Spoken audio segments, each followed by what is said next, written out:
Shri Gurubhyo Namaha. Let me start with a small prayer. Sada Shiva Samarambham Shankaracharya Madhyamam Asmadacharya Paryantam Vande Guru Paramparam Ishvaro Guru Ratneti Murti Bheda Vibhagine Vyomavatyapta Dehaya Shri Dakshina Murtaye Namaha. Hello everyone. Very warm good evening to one and all. And this is Nitin Sridhar, Chief Curator of Advaita Academy. And very happy to invite you to all to yet another session being organized by us. Today we are doing a very special session. This is a memorial talk, Sri P.V. Shivarama Dikshitar Centenary Memorial Talk that Advaita Academy is very happy to support and collaborate with Sri P.S. Ramanathan ji and Sri P.S. Somashekaran ji, who are organizing this in the memory of their father, Sri P.V. Shivarama Dikshitar ji.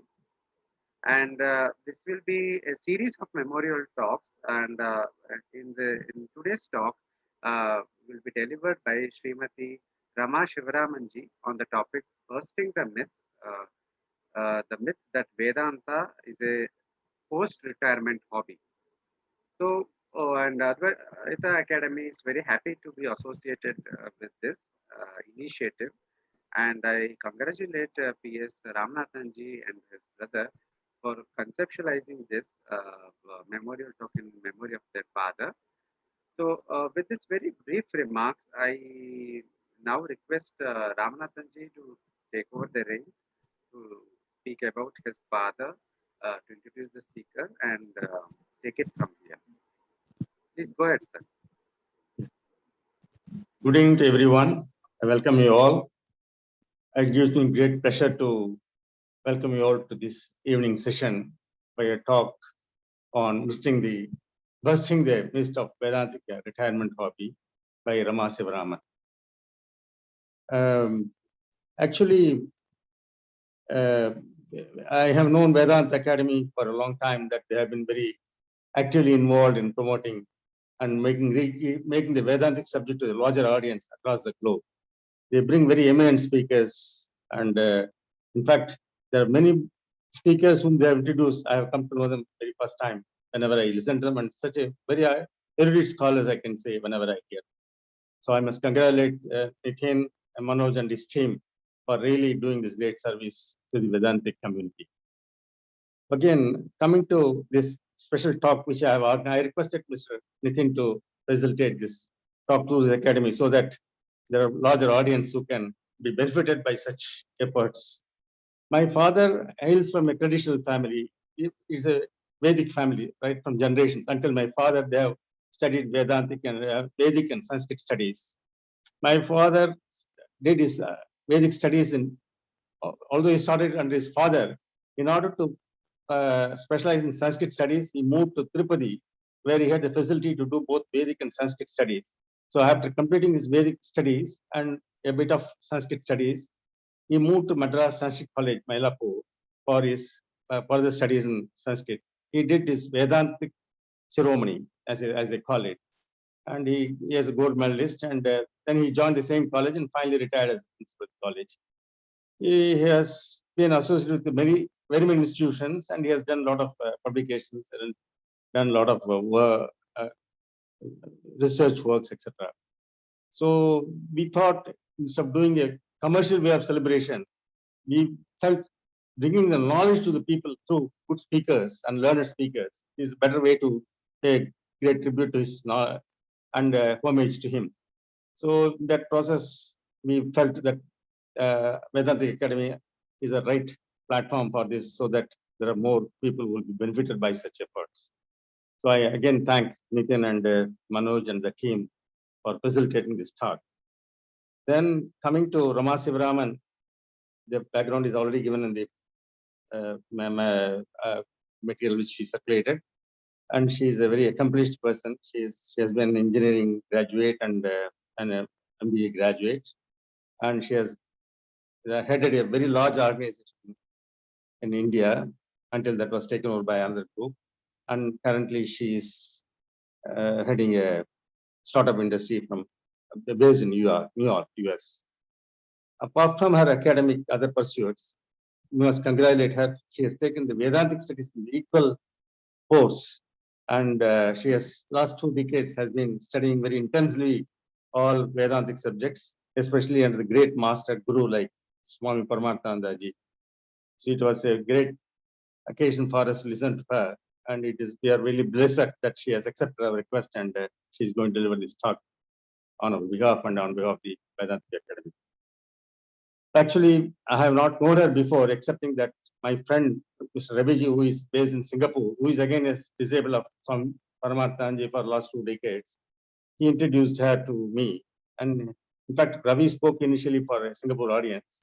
Then for this, he felt that Rama Sivaram is the best speaker that she can do very good justice for our requirement.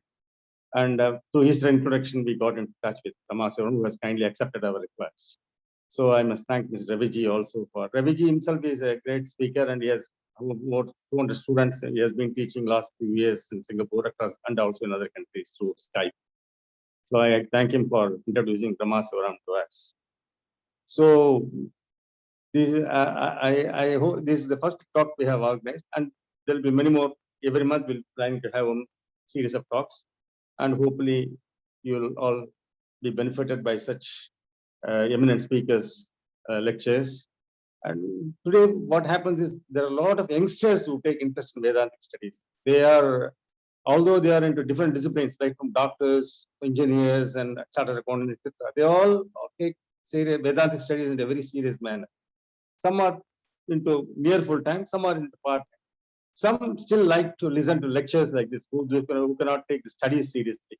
They like lectures and they get involved into understanding the philosophy and the Vedantic knowledge.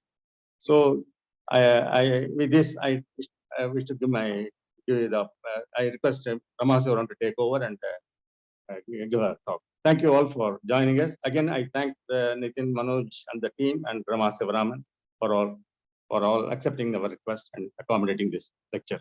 Thank you all.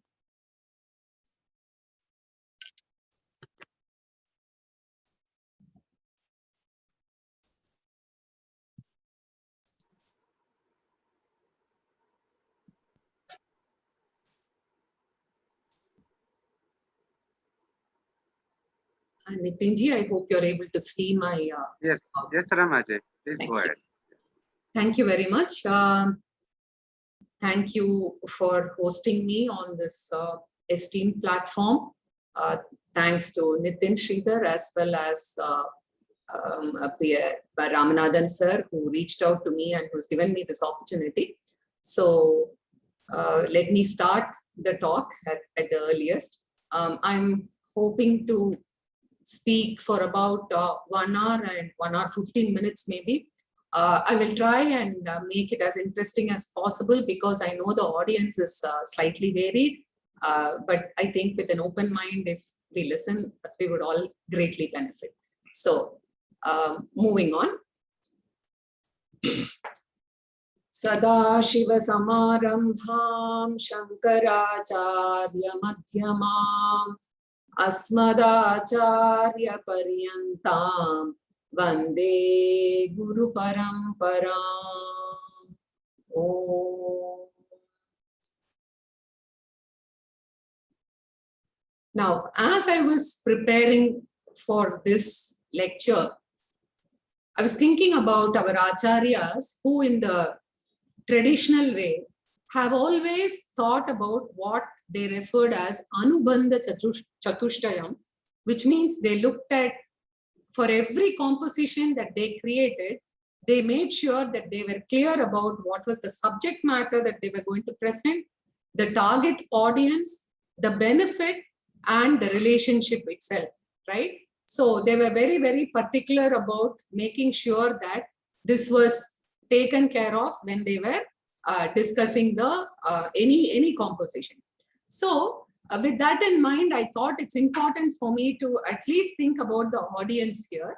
So the audience here are obviously people who have commenced their spiritual journey, people who are religious but have no exposure to what Vedanta really covers. Others who have been my fellow students along with me with Swami Paramarthanandji, they are also here. My namaskarams to them, and of course other stalwarts who already understand the subject. This talk is definitely not for people who do not have belief in the Shastra or Ishvara. So I just wanted to make that clear. So let me start with a story which Swami Paramarthanandji narrates so well, and I'm going to just try to do some justice. And this, I understand, Swami Chinmayananda used to use regularly, and it is very often quoted. Right? The story goes like this. There was a unique kingdom, right, which had a very unique rule. And the rule was anyone can become the king of that kingdom. Okay. So they were assisted by their officers, their prime minister, right? Their entire, there was a constitution, and the king, anybody could become the king. But the rule was that he will discharge his duties and enjoy all the privileges of a king for 5 years. At the end of 5 years, he would be escorted in a boat to the other side of the lake or the river. And then he would be let off there. And on the other side, there was a huge forest with deadly wild animals, right? So 5 years, the king could enjoy the kingdom. And then he had to go that side and never to return, right? So what happened was that while many of them became kings, many of them, of course, didn't even want to be the king, but many of them became the king.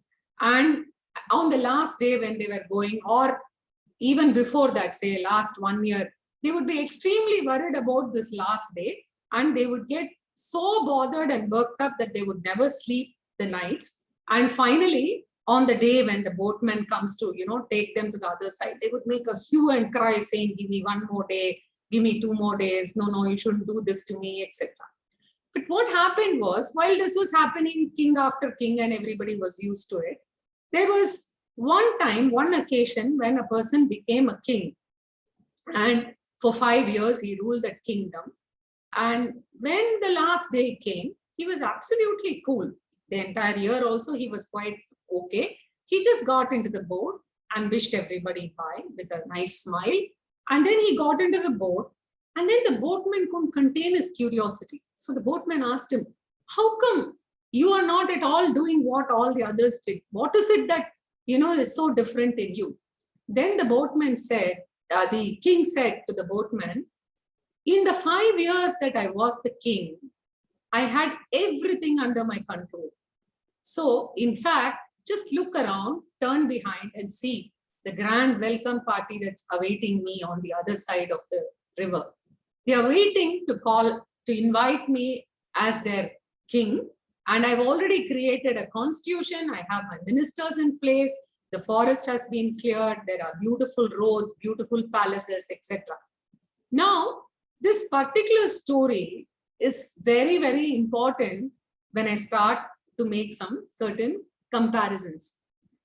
The intelligence is basically, while enjoying the present kingdom, preparing for the future. Now, every human being is like a king, right, of that kingdom. The human being is given a kingdom called Yauvana Samrajyam, the youth, right?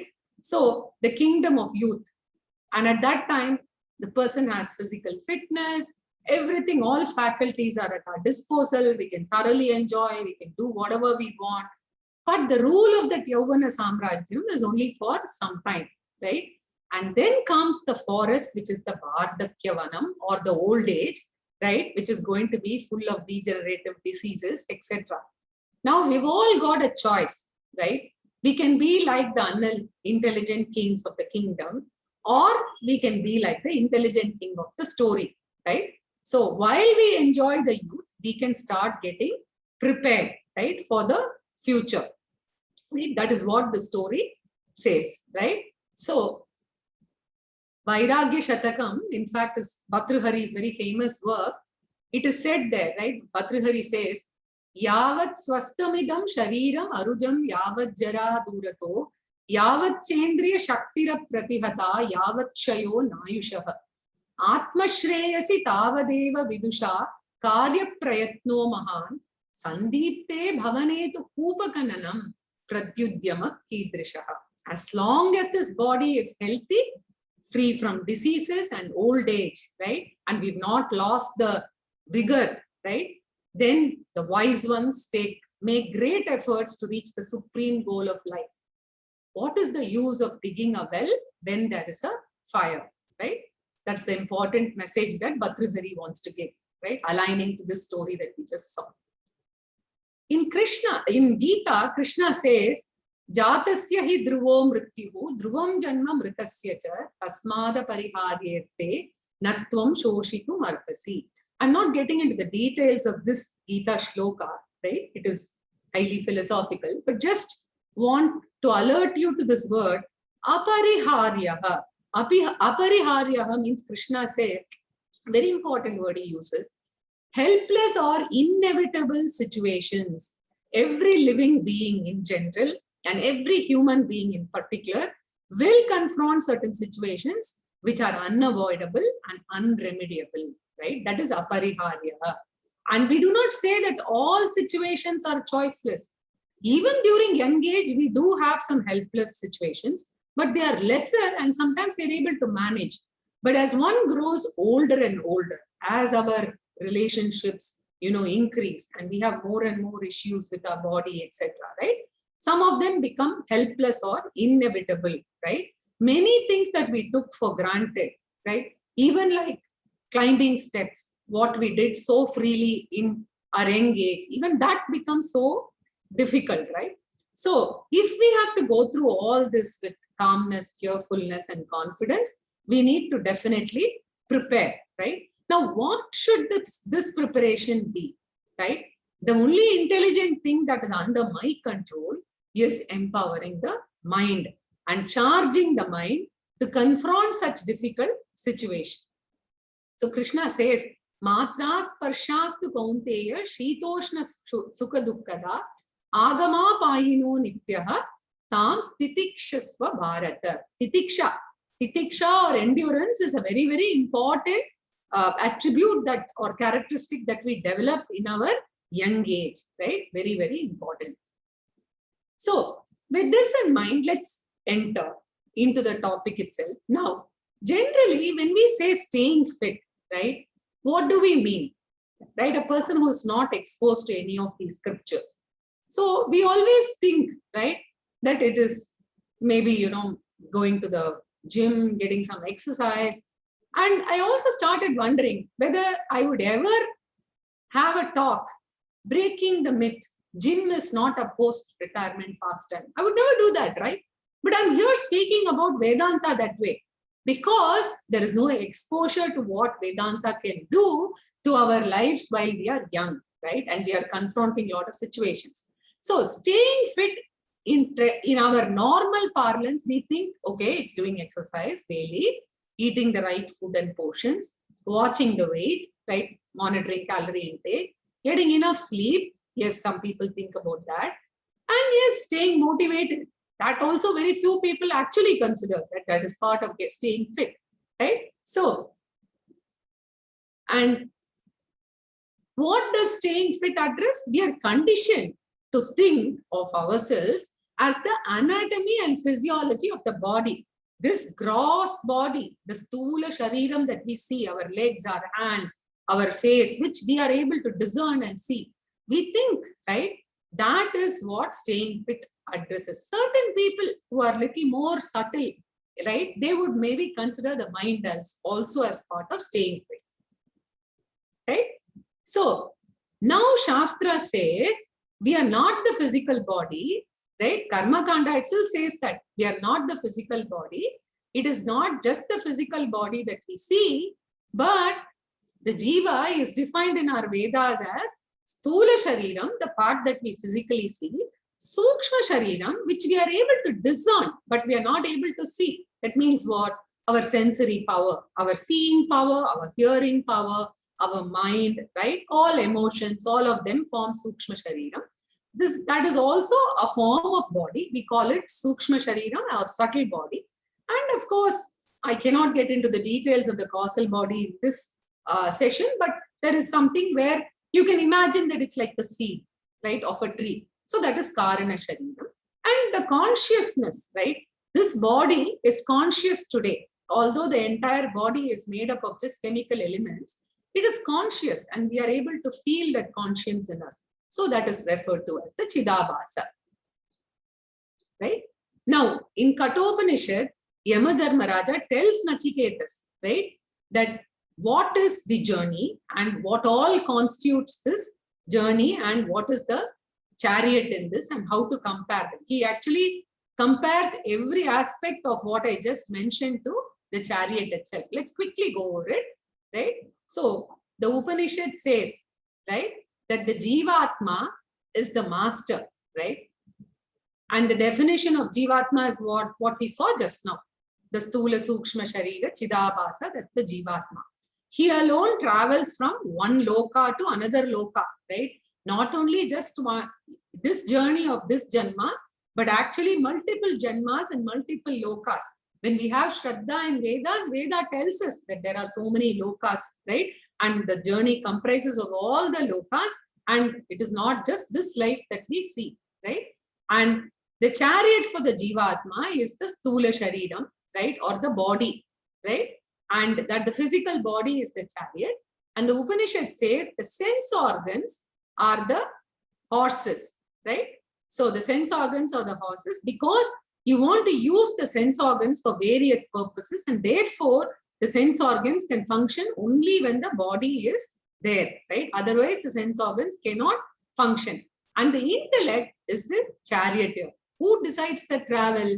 The charioteer decides, right? So the intellect must be in control of the horses, right? The sense organs, right?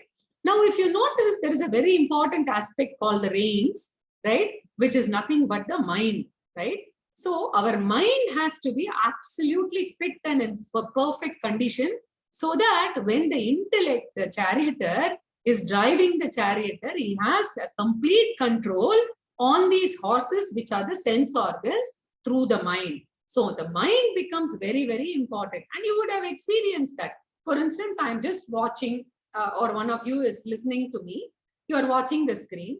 If the mind is not behind, right, the sense organs, namely the hearing power or the ears, you will be here, but you will not hear, right? Because the mind needs to be behind the sense organs, right? So, and the sensory fields are the roads, right? And the goal itself is the destination, right? So wherever you want to reach in this Janma or in any Janma for that matter, what is your goal, right? So now, what does staying fit mean? Our staying fit definition, if we understand the Vedas and we have come this far, we would at least start beginning to appreciate that what we thought of anatomy and physiology as staying fit is not what staying fit is. It is body, sense organs, mind, intellect, and all of them have to work together as a team, right? That is a very big shift, right? Now, the lifespan itself is no longer the 100 years. It goes to multiple Janmas, right? The Janmas can be any one of the species. It can be from any one of the Jiva varieties in the millions of species, and it can be in any of the 14 lokas, right? Now, knowledge of this aspect during the younger ages throws open a very vast expanse of hitherto unknown aspects, right? That is the important aspect here. If we don't even know this, we are completely blind to a lot of things which are, you know, an opportunity that we have lost out, right? Now, extremely rare is the human Janma, right? Why is it so? In Mahabharata, in Shanti Parva, Bhishma says, right? Please check this source because we've not been able to locate the exact number. Mahata punya panyena kriteyam kayanostvaya param dukkoda dergantum tara yavanna vidyate. Bhishma says actually, the human body has been bought by you from God by paying tons of punyam. Punya panyena kriteyam, right? And the body gets dilapidated and destroyed. So he says, better make use of the body. For what? To attain the highest goal, right? And how? The boat, the body, kaya naustvaya, the body boat, you better use before the boat disintegrates to cross the ocean of samsara, right? And why is the human janma very, very important? Why can't we, be any other janma and also manage the same goal that we want to achieve? Very clearly, one of the Hitopadesha shloka says, Ahara nidra bhayamaitunancha samanya metat pashubhir naranam buddhirhi tesham adhiko visheshaha buddhya vihinaha pashubhis samanaha. The Hitopadesha verse says, animals also sleep, animals also eat, animals also breed, they have grandchildren, great-grandchildren, etc. The differentiating factor is buddhi or intellect, the thinking faculty, the judging faculty, the planning for the future, the rational faculty, right? So the intellect should be used for what, right? Like we saw in the chariot example, the intellect which results in a free will, we must make use of it in taking conscious decisions. And intellect decides how to balance the different goals in life. Now, Shastra itself has done the job of classifying all the goals that a human personality can go after into 4, right? That's called the Purusharthas. Artha, Kama, Dharma, and Moksha, right? Now, Artha, Kama, and Dharma, our Shastra says, no problem. You go after wealth, you do need to take care of your family, you need to take care of your security needs, your future investments, all of that. And Kama is slightly higher order desires, like you want to go on a trip abroad, you want to enjoy, in a 5-star hotel, any of these, any desires which are beyond your normal basic needs, right? And Dharma is the wonderful Purushartha, which is very unique only to Hinduism, because we believe in Papa Punyam. Vedas, the Shraddha in Vedas makes us, aware of something called Punyam. So while we are in this life, when we are leading a life here, other than Artha and Kama, we would make sure that we get more Punyam. Why? Because even to have a human Janma, we just now saw that we need Punya to get the Manushya Janma itself. And the 4th goal, which is freedom from slavery with regard to the first 3, is called Moksha. Why do you need freedom from slavery with respect to the first 3? Because all 3 they never completely satisfy you. Never-ending desires, right? Atrupti karatvam, right? You can never have full trupti with that. And it will come and go, right? So it is very fleeting in nature. So we need to make sure we grow out of that and attain moksha, which is nothing but freedom from slavery with regard to the first 3, right? In this janma itself, when you are a manushya, right? Now, in Viveka Chudamani, Shankaracharya points this out. Durlabham trayamevaitat daivanugraha hetukam manushyatvam mumukshutvam mahapurusha samshaya. How accurately he has pointed out that these 3 are very hard to come by. They come by only with God's grace. The human birth, which I just told you, how much of punyam you need to take a human birth. The desire for liberation, the mumukshutvam, and the company, even if you have mumukshutvam, right? The company to get the right satsanga, the guru, the satsanga leads to a right guru. That is very, very rare, right? Very hard to come by. So with this, let me get into what is the infrastructure that is being provided by the Shastras for a human being to embark on this journey. And briefly, what do I mean by this journey itself, right? So the infrastructure, in very brief, is that there is a big Shastram repository that is available for us, right?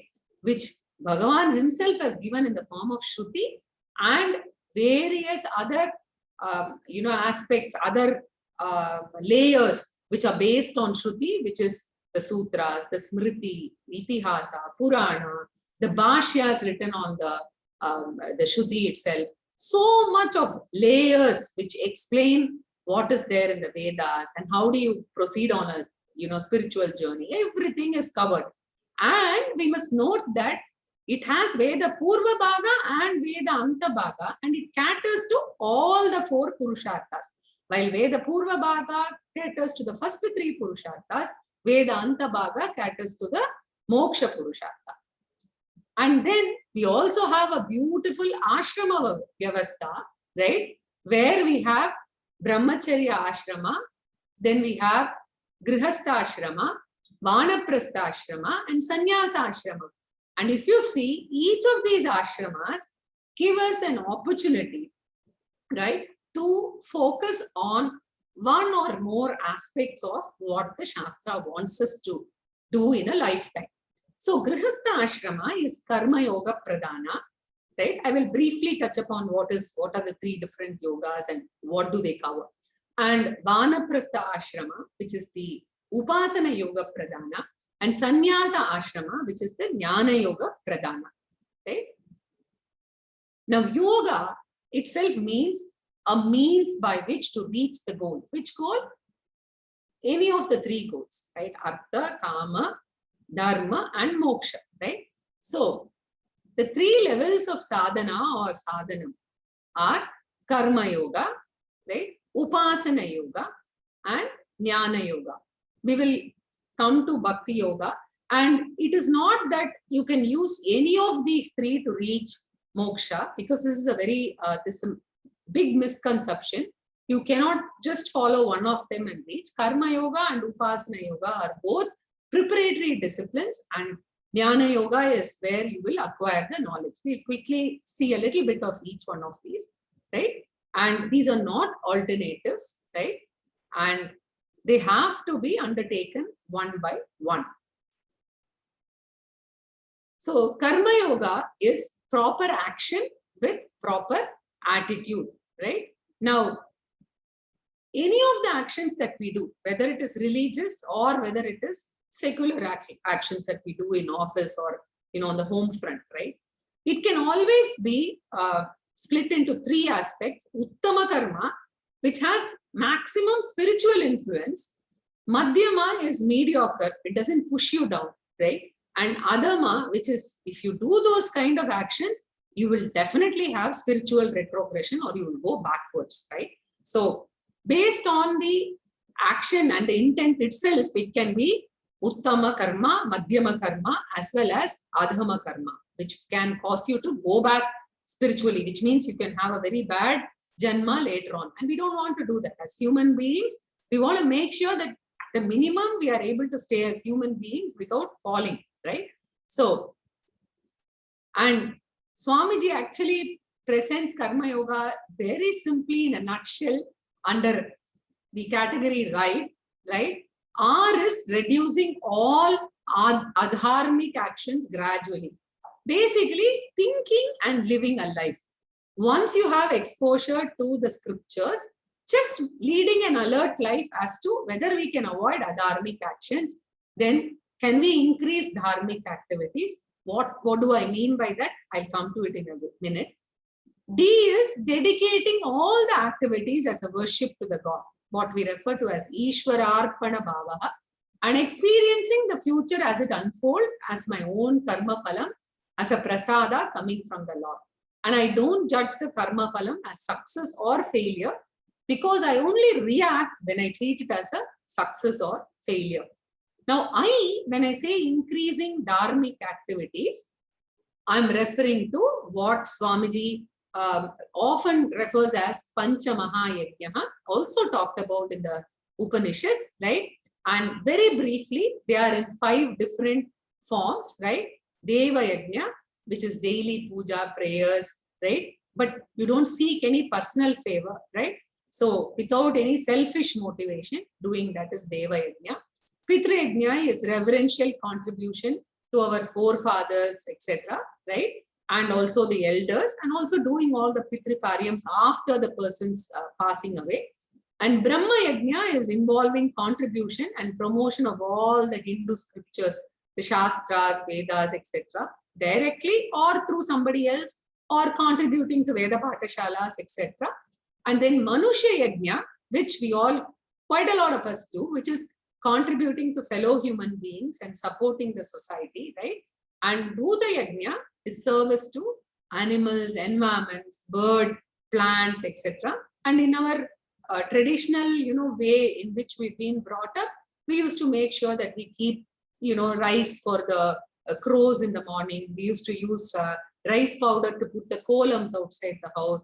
We were taught to do all this from a very young age, right? So Pancha Mahayajna is what we refer to as the I in the ride, which is increasing of dharmic activities. And when we do this, attitude is very, very important, because we have to understand that our effort is only one factor, and there is another factor, which is the law of karma, which is working on us. If you're interested, we can always learn about law of karma. I don't have the time to get into it here. So the invisible prarabdha also works, but just accepting that I can put in my effort and then I dedicate that to the Lord, Ishvara Arpanam, and then I reverentially accept the result as the Ishvara Prasada. Right? So that was Karma Yoga.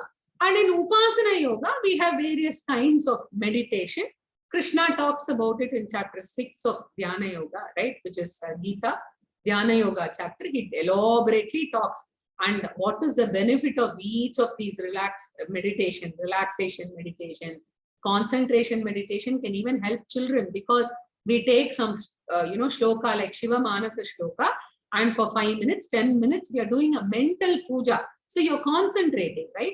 Without this multitasking, which is so frequently done in organizations today. For a change, in concentration meditation, you are forced to sit in a place and think about one particular Ishta Devata and do some puja or japa, etc. Expansion meditation is, of course, to expand the mind in terms of thinking about the entire, nature, etc. And value meditation is in order to promote or, look at one aspect. Suppose we have too much anger, then we focus on the opposite of that, which is patience, right? And then we try to inculcate that, and we try to give a sankalpa, which means a strong command to the mind, so that, the whole day the mind will remember that, I must avoid this, etc. Right? You have to be calmer, etc. And then Jnana Yoga is nothing but the study of scriptures, clearing the doubts and also meditating on that, right? So that is Jnana Yoga. Now, Bhakti is in and through all the yogas, right? And it is all soaked, right? All the 3 yogas are soaked in Bhakti, because you cannot do any of these yogas without God involved in it, right? So basically, whatever I do, yat karoshi, yadashnasi, juhoshi, tadasi, yat, whatever I do, right? All that you do, all that you eat, all that you offer and give away, you submit it as an offering unto the Lord. So bhakti is there in and through all the yogas, right? And there is a very important aspect of Ishvara also in our scriptures, right? And there is a gradual shift in understanding from thinking that God creates the world. As a child, you think God is sitting behind the clouds and, is trying to create the world. And that's how we are taught, right? There is one Ishvara, right? Eka Ishvara, some God, either, Devi or Vishnu, who creates the world. And then after that, slowly, when we get exposed to Upanishad, we say, oh, Jagat Karanam Ishvara, just like the spider weaves a web from itself, God also creates the world from himself, right? That's how we believe. Then we come to the stage where, no, I don't think God does any of these. God just appears as the world, exactly like a person has a dream, right? So exactly like that. So with maturity, our own concept and understanding of God changes, right? And how does a seeker gradually shift during the spiritual journey? This is the spiritual journey, whatever I've talked about now, right? How does that happen, right? So initially the bhakti is manda bhakti and eka rupa devata.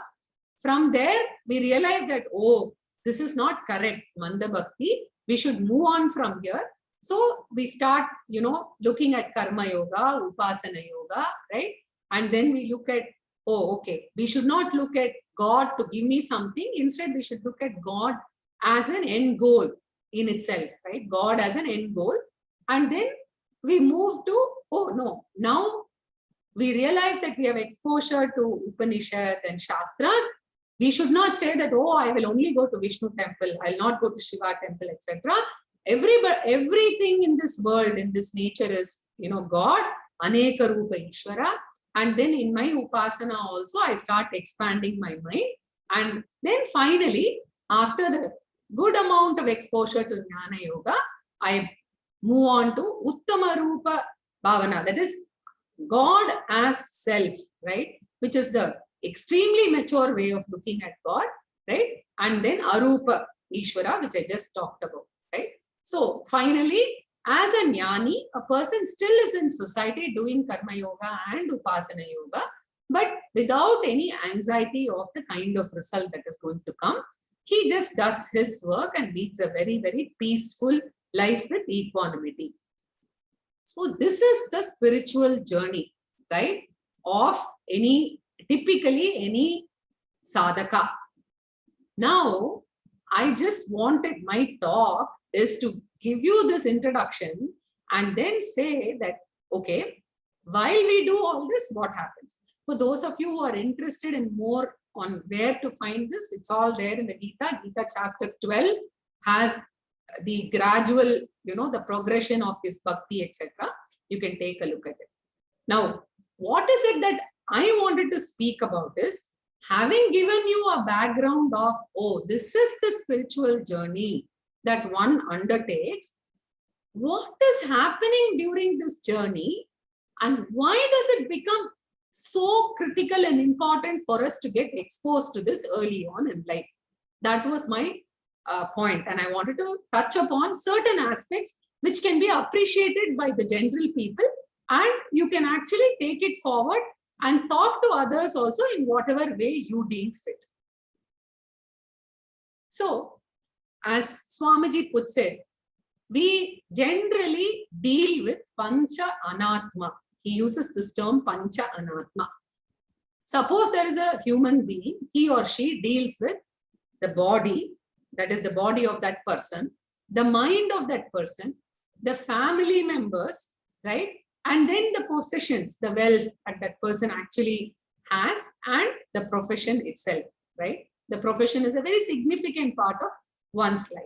So these are broad classifications of where all this person in question is dealing with, right? So here the person I'm indicating is, here it is body, mind, family, possessions, and professions. Now, during the journey, one learns to shift from blaming each one of these for our unhappiness to start looking internally and create the emotional insurance required to face any upheavals which can happen in any of these 5 areas. Okay. So I have generally grouped the benefits that we will get into these 5 categories. Okay. So the first one is a life of discipline. I talked about all these yogas, right? So what happens is, first and foremost, I thought very important to talk about ahara or food, which is an external aspect and very important aspect. Now, Gita talks so much about sattvika ahara, rajasika ahara, tamasa ahara, and it talks about what kind of food is suitable for a sattvika life. What does sattvika life mean? A life where the mind is prepared to assimilate knowledge, right? Now, ayus sattva balarogya sukha priti vivardanaha rasyaha snigdaha stirahridyaha aharaha sattvika priyaha. It says, what kind of foods will increase longevity, mental strength, right? Health, comfort. They are delicious, but not dry. They are nourishing and pleasing, right? So that is what is sattvika ahara. So there's a lot discussed here, right? But the point I wanted to make is, there is so much of thought into what we need to eat. And then it also talks about the importance of fasting, right? And why Ekadashi fasting is important. right? What do we do on Dwadashi day? What kind of food do we eat, right? These are all there in the scriptures. But once you undertake these kind of, fasting, etc., right, then, the whole approach changes, right? Because it is reverential in nature. And also our attitude towards food. In the 15th chapter, Lord Krishna says in Gita, Aham Vaishvanaro Bhutva Praninam Dehamashritaha Prana Pana Samayuktaha Pachamyamyam Chaturvitam. I am in the body as Vaishvanara, right? Vaishvanara Agni. And when you think of it, this Vaishvanara Agni, we treat it as reverence and we treat the eating itself as a yajna. So we don't overeat, we don't say this food is bad, etc. So the attitude towards food, the attitude towards, all the time talking about varieties of food and what is more, it should be more pungent, it should have little more salt. That attitude, there will be a shift, a gradual shift. And also the other thing is, why do we start looking at it reverentially? Look at even scientifically, this acid can actually burn paper when you put it out. But it doesn't burn the stomach lining because there is a special lining there. And when there is a bacteria, which is also another jiva, is causing a problem with it, which is H. pylori, then you have an issue with the ulcers coming, right? So Vaishvanara Agni was treated with such great reverence, right? And it's there in the 15th chapter. And also if you see, the Subhashitams, those used to be there, they used to support these, right? So if you see this, Puraye Dashanena Ardham, Tritiyam Udakenatu, Vayu Sancharanarthaya, Chaturtam Avasheshayat. Fill half with solid food, third quarter, right, with water, and leave 1/4 quarter, that is a quarter empty, so that, there can be the Vayu circulation and our food can get digested. Look at how much thought. So this is a direct benefit, right? And I think if we can get it in the early ages, we will be much better off. We can start practicing these. The second one I wanted to, focus your attention on is religious yajna. The rituals listed in the Karma Kanda, right? Karma Kanda portion yajnas, which form the Deva yajna, right? Which I just briefly mentioned.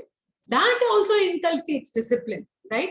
I'm going to show you a set of slides and think about what you think they are, okay? They are in a sequence, right? This is the first one.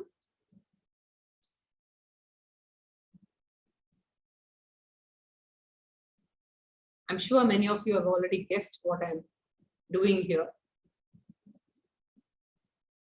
Just observe which parts of the body are all getting impacted.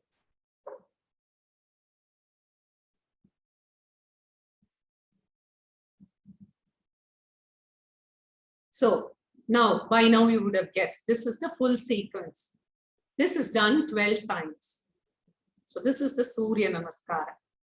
Now it takes care of breathing. So many body postures which are required for us to remain flexible.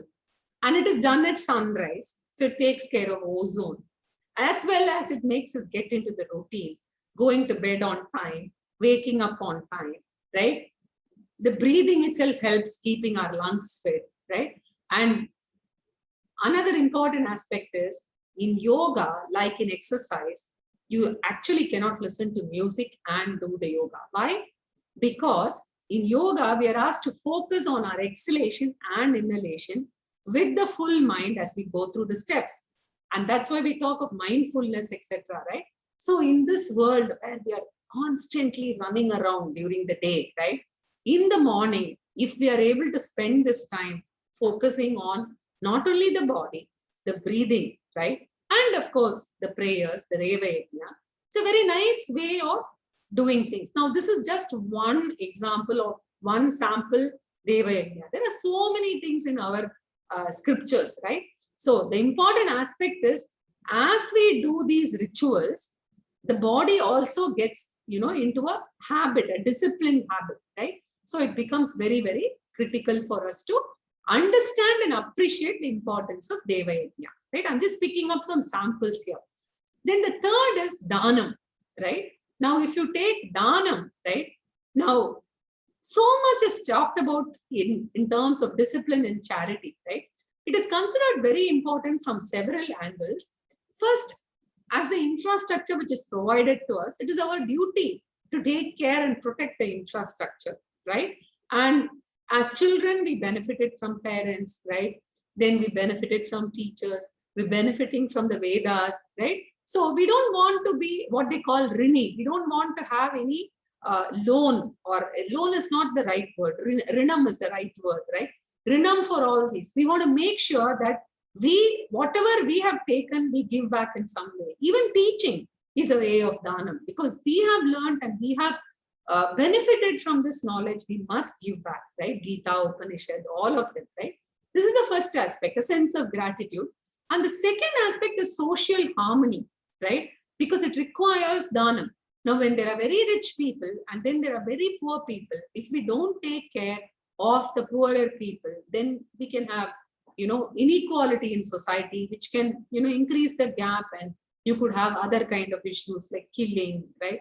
Murdering, stealing, etc. Right? So it is also very important to share and for the social harmony itself.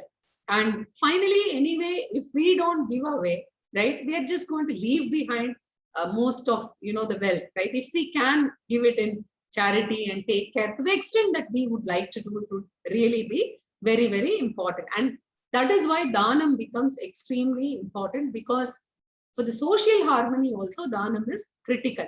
And an important aspect of dhanam is it need not be wealth. It can be your time. It can be your effort.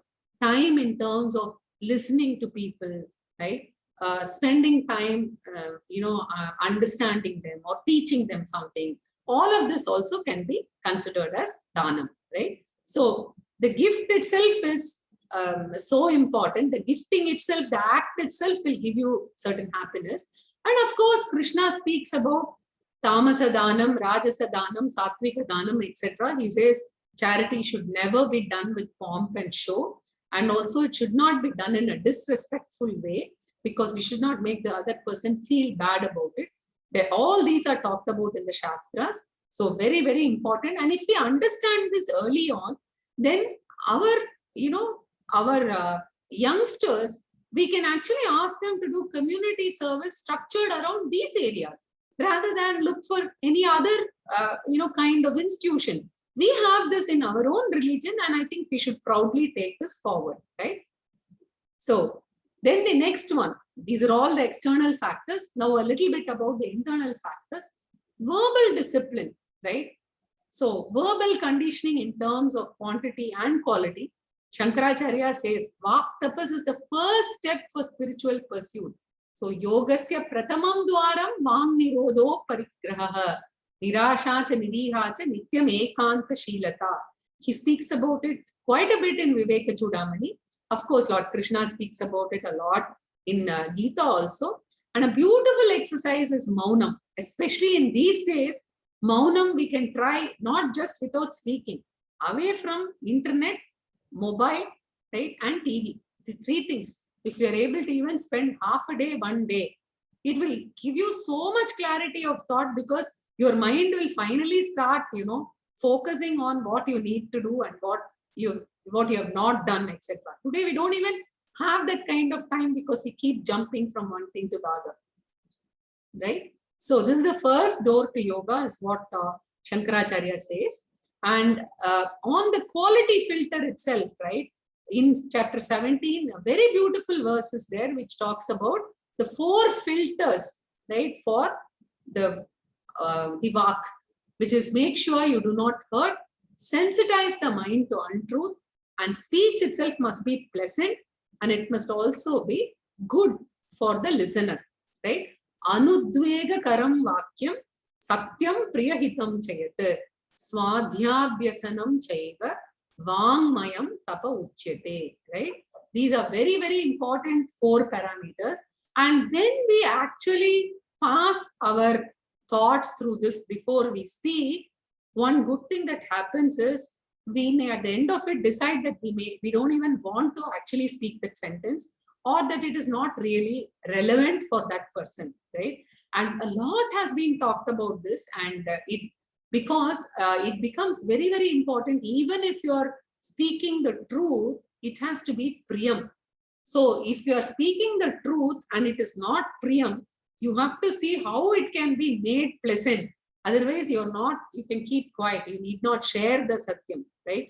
It doesn't say you should not keep quiet, right? It only says don't say lies, right? So very, very important 4 filters for Vak Tapas that Krishna gives in the 17th chapter, right? And when you observe these 4 parameters, generally you will not have anything much to talk, right? The noise pollution will come down, right? Because of these filters. Then we also have mental or thought discipline, right? Just as we have Vak Tapas, we have mental or thought discipline, mental conditioning program, because the mind is a very subtle instrument and it is not very easy to control the mind directly. So you have to first follow physical disciplines and verbal disciplines before you come to the mind, right? So we can practice various types of Manasa Puja, Japa, etc. before we practice meditation, and then you practice various types of meditation, and using the Sankalpa Shakti of our mind, you can actually shape the thought and destiny. Swamiji, in fact, uses the word TDS, thought displacement syndrome, right? He says the minute a negative thought comes, nip it off in the bud. If you, for instance, if you're a person, a lot of people have different problems. Some people get angry. Some people get jealous when they think of others, right? If you nip those thoughts in the bud itself, right? You don't allow it to grow, then, the mind is much more healthier, right? Very, very important. And therefore, for the mind discipline, all of these become important. Physical discipline, verbal discipline, then exercise for the mind, which is Manasa Japa, Puja, meditation, etc. Right?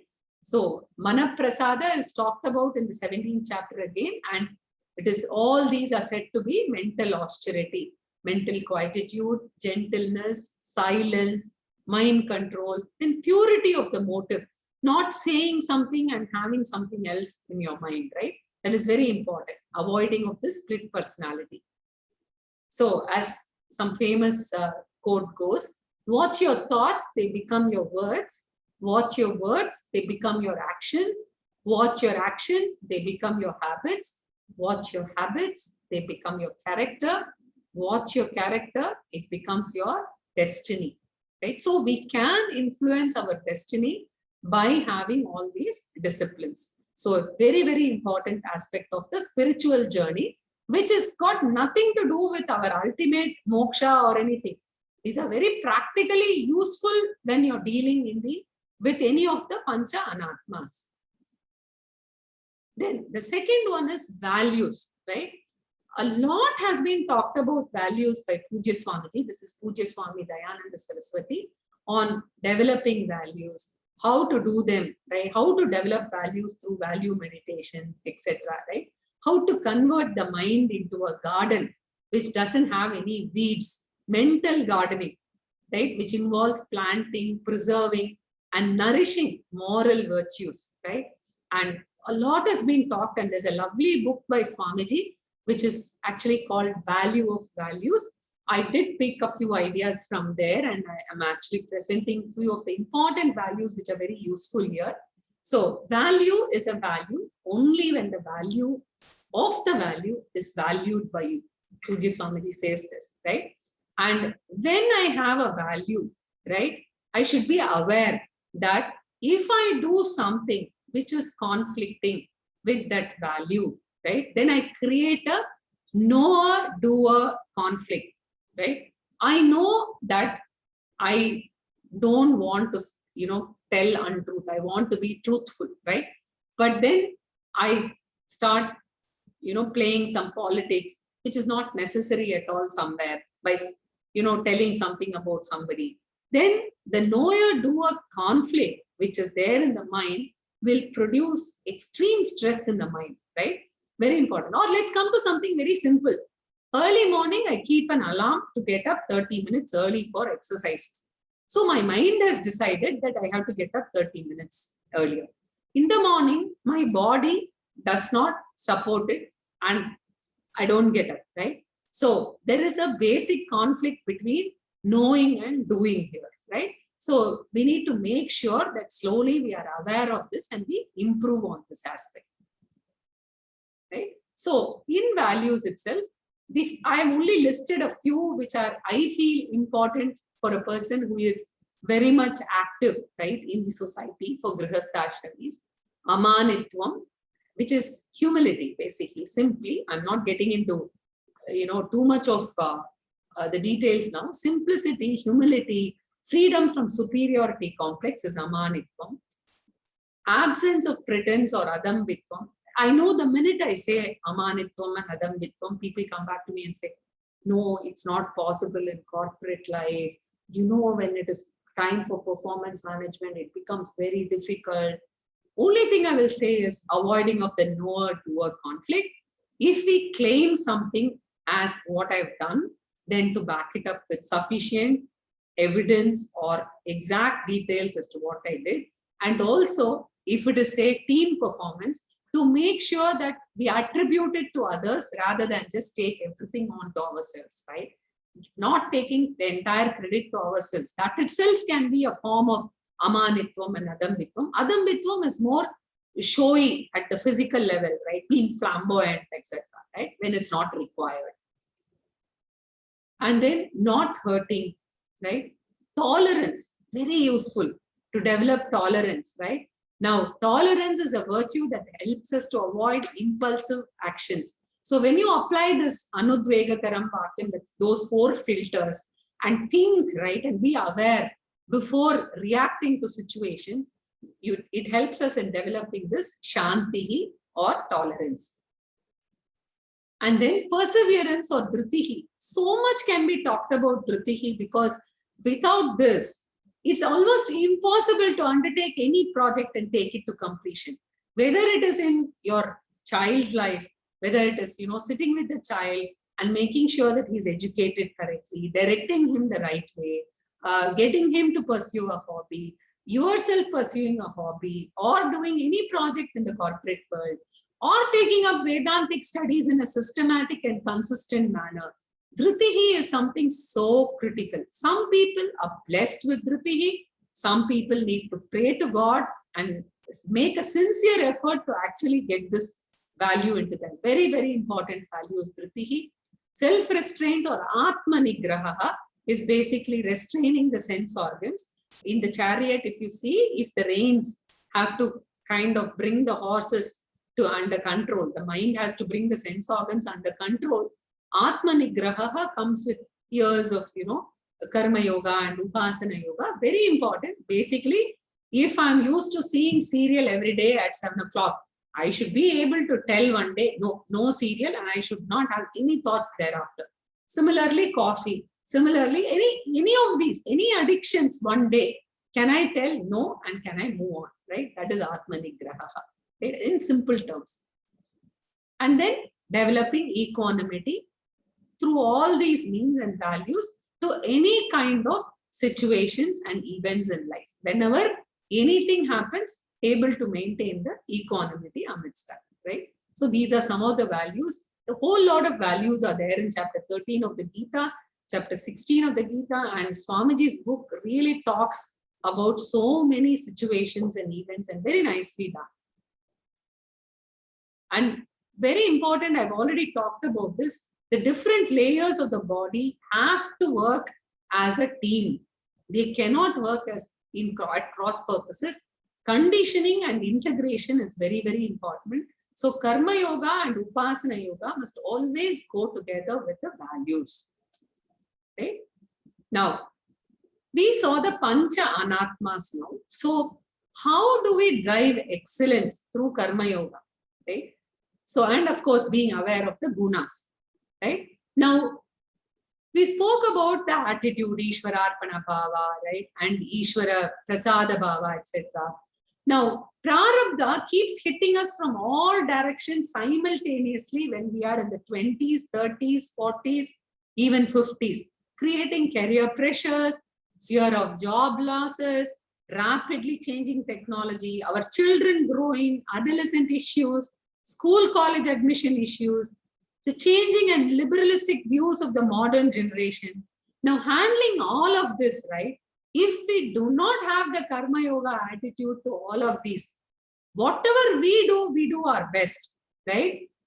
enjoying the process of bringing up the children, doing whatever best we can for them, and striving for excellence in whatever task we undertake, whether it is on the family front or in the office front, or making sure that we invest properly, all of that. But while doing all of that, not getting excessively obsessed with the result and dedicating the action to God and accepting the result, right? So what happens is anxiety and stress are avoided here, leading to more efficient way of working. And as I said, it prepares us for choiceless situations, as Krishna put it. Apariharyaha arthaha. He spoke about it, right? We get prepared for that. So there are always two types of actions: what I have to do and what I want to do. If we can just slowly convert, right, what I have to do to what I want to do, that helps us in removing much of the stress. And Karma Yoga attitude helps us here, right, a lot. Ishwararpana Bhava, right? And of course, I'm going to skip this because of paucity of time. There is a difference in the motive between Karma Yoga and a desire. The red ones are basically desires and the green ones are Karma Yoga. So if you expand your mind to think big and in the larger interest, right, automatically the refinement of the mind also happens. The practical benefits, right, of these is you enjoy the work you do. You do your best as it is offered to the Lord. You work efficiently, but no anxiety with respect to the result, no expectation whatsoever, and mind is prepared to accept any result as you have given your best and you have enjoyed the experience already. Very, very applicable in terms of difficult projects that we execute, either in the home front or in the office front, whether it is the children whom we bring up. We spend so much time and energy. Let us enjoy the process of bringing them, right? And let us not expect anything in return. They must do it because for them it is a duty, yes, to take care of parents with Priyagnya. But from our side, let us have this emotional insurance or emotional kavacham, as we call it. Okay? So this guna is another aspect that is talked about in Gita. I'm not getting into the details. There are 3 types of guna, it says, sattva, rajas, and tamas. Being aware of this also, right, as part of the journey helps us in dealing with actually in choice of the career, in terms of how you compose your teams and manage your teams, even within family, how to be alert about who is having more of sattva guna, rajo guna, etc. And then it makes you aware of this and it helps you appreciate others' viewpoints also. So very useful to know about these, right? And we can do some things to change the sattva, rajo, tamo mix gradually through lifestyle improvement, our activities, discipline with respect to food, sleep, exercise, etc. And we can improve on values. Meditation is a very helpful way of, changing this mix, right? Now, the 4th aspect that the spiritual journey actually helps us in is it satisfies fundamental questions around self, the world, and the God. Questions like who created the world? When will it end? Is there an order of creation? Is there an intelligent creator? Who is God? Why are there so many gods in Hinduism? Why is Hinduism called a way of life? And who am I? Is there life after death? What survives death? Where does this jiva travel after death? And sometimes I feel I put in disproportionate effort and results don't turn out as expected. Why? Then I see a neighbor who is so bad, who does not get caught by the law at all. Why? And I've done so many good things, but why am I facing problems, right? So answers to all of these fundamental curiosity gets answered through the spiritual journey, right? And the last aspect of this is what we term detached attachment, right? It is also through Karma Yoga and Upasana Yoga only, but a very, very important aspect which sets in as we really mature on the spiritual journey. You kind of do all the planning, goals, targets, identifying various things that we want to do, whether it's in our personal life, possessions, investments, all of this, right? we put our best foot forward in terms of available resources that can be committed to the work, etc. Deep physical and mental involvement and being extremely happy about the way we go about it. But staying detached and being prepared or agnostic to any kind of result. Through this karma yoga attitude, Ishwararpana bhava, right? When you keep on saying everything is yours, I'm just offering it to you, this kind of mental refinement starts happening. What Swamiji also says is neighborization. That means any problems that come to the neighbor, we are able to say, oh, okay, it will happen. It happens, this will also pass. We will be able to say that about our own problems with respect to the Pancha Anatma. That is the direct benefit that comes out of this journey, right?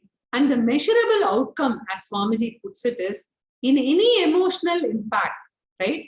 You have FIR reduction, which is frequency of the impact, the intensity of the impact, and the recovery period of the impact comes down, and calmness, cheerfulness, and confidence increases. So, in the spiritual angle, the mental refinement actually helps us absorb the teaching very well. Jnana Yoga, mental refinement, Jnana Yogyata, which comes through Karma Yoga and Upasana Yoga, leads us to Jnana Yoga. While we do that simultaneously, which was my talk today, which is in the material plane, we become a much better human being. We can take well thought out decisions. We can remain calm in a storm amidst rapidly changing environment, exactly like the eye of the cyclone. We can handle our next generation better. We can deal with our own old age, diseases, and death of near and dear ones, and the self much better. And as Krishna puts it, he defines Sthita Prajna and he says, like, Brahmanyadhaya karmani sangam tyaktva karoti yaha lipyate nasa papena padmapatra mivambasa. Such a person is unaffected, right, by anything. It's like a water on lotus leaf, right? And how does that person actually work in society? Naiva kinchit karomiti yukto manyeta tattvavit pashyan shunvan sprishan jigran ashnan gachan swapan shwasan kralapan visrajan grihnan unnishan nimishan napi. When he's seeing, hearing, touching, smelling, eating, he remembers this attitude, right? And he just commits everything to the Lord. And then he says, I do not do anything at all. He remembers the higher teaching. Staying calm in the upheavals that life brings from time to time, remaining cheerful and bringing happiness to people around us and living with confidence, however uncertain the situations are. Those are all the benefits that we miss out if we come late to this Vedantic spiritual journey. That is what we miss out. And we don't even understand till it's too late for us. And for the students who are slightly advanced, Swamiji puts this in these beautiful 5 Samskrita terms: Ajnana Nivrittihi, Samshaya Nivrittihi, Viparyaya Nivrittihi, Agata Nivrittihi, and Dakshata Praptihi. This is how Swamiji puts it. I wanted to put it in normal English, which we will all relate to, and that is why my presentation was in a different way. And just the last thing that I wanted to talk to you about was I did a quick survey, right, when I chose this topic amongst people I knew who were my students or who are Swamiji's students or who have just embarked on this. I did 2 kinds of survey. The first one was they came to Vedanta early in life, in early childhood or in college days. I asked them, how did Vedanta help you, right?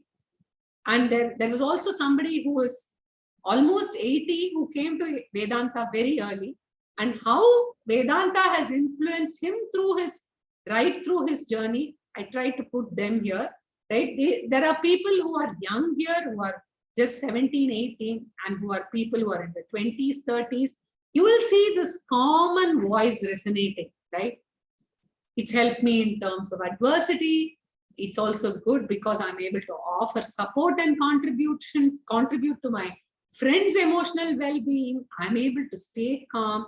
I'm at peace all the time, right? And I've gained hugely, right, through reduction and in intensity of desires, right? And a large degree of freedom from fear and a growing selflessness, right?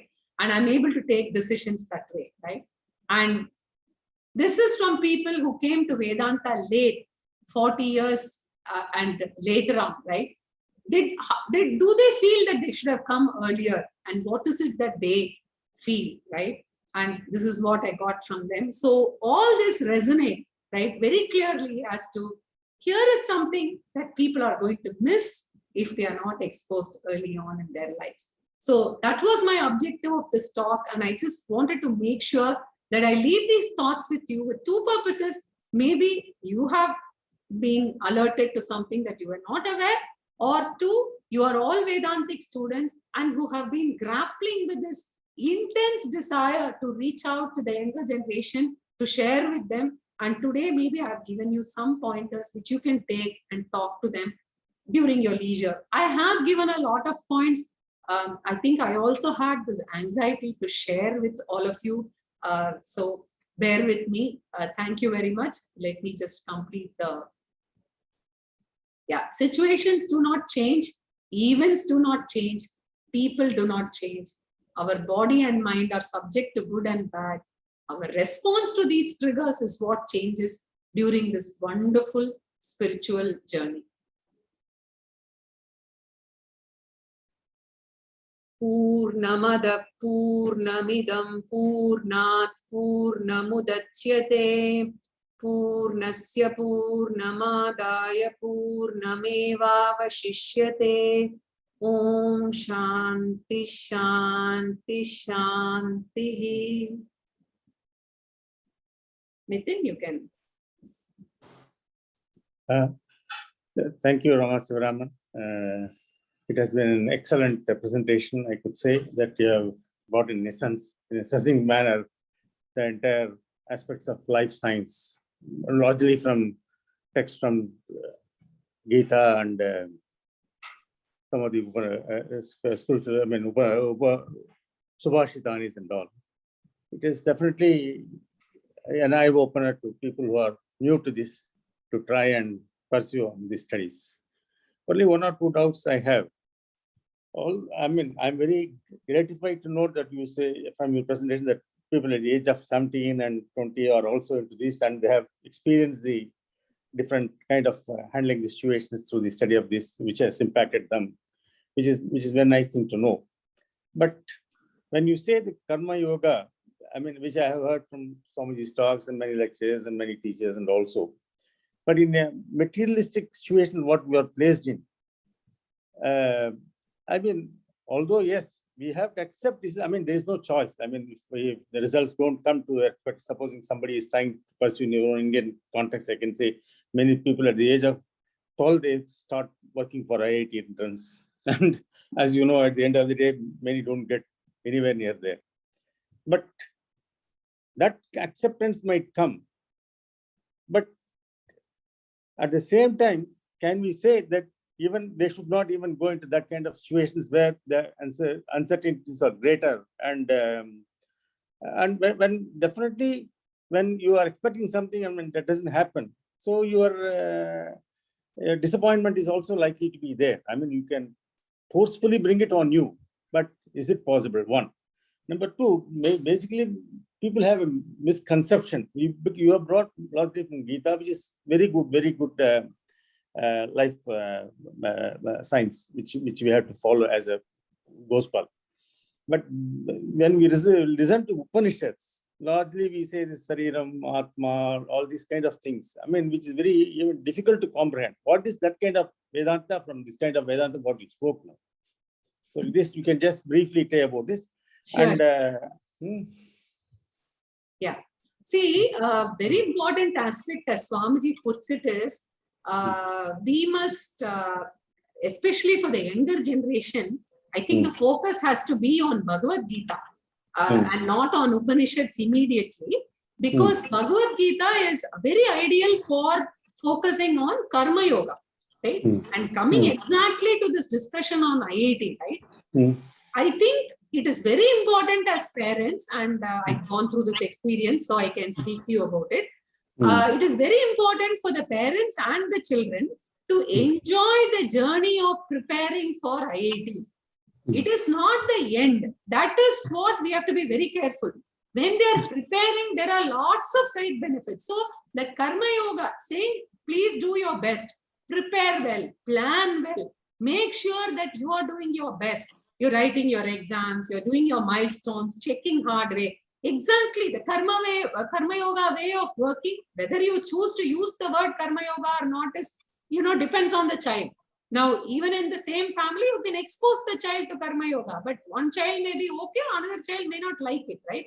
But this becomes very, very important. So, according to me, in the younger ages, I think Bhagavad Gita is the best book for children to get exposed to, especially Panchamahayajna, because I feel very sad when I'm giving you example for this Ivy League admissions, we use community service.